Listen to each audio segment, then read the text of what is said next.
Head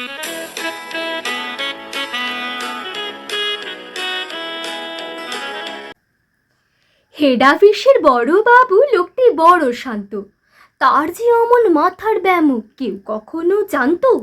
দিব্যি ছিলেন খোশ মেজাজে চেয়ারখানি চেপে, একলা বসে ঝিমঝিমিয়ে হঠাৎ গেলেন খেপে। আতকে উঠে হাত পা ছুঁড়ে চোখটি করে গোল, হঠাৎ বলেন, গেলুম গেলুম, আমায় ধরে তোল। তাই শুনে কেউ বদ্যি ডাকে, কেউ বা হাঁকে পুলিশ, কেউ বা বলে কামড়ে দেবে সাবধানে তুলিস। ব্যস্ত সবাই এদিক ওদিক করছে ঘুরোঘুরি। বাবু হাঁকেন, ওরে আমার গোপ গিয়েছে চুরি। গোপ হারানো আজব কথা, তাও কি হয় সত্য? গোপ জোড়া তো তেমনি আছে, কমেনি এক রত্ত। সবাই তারে বুঝিয়ে বলে, সামনে ধরে আয়না, মোটেও গোপ হয়নি চুরি, কখনো তা হয় না।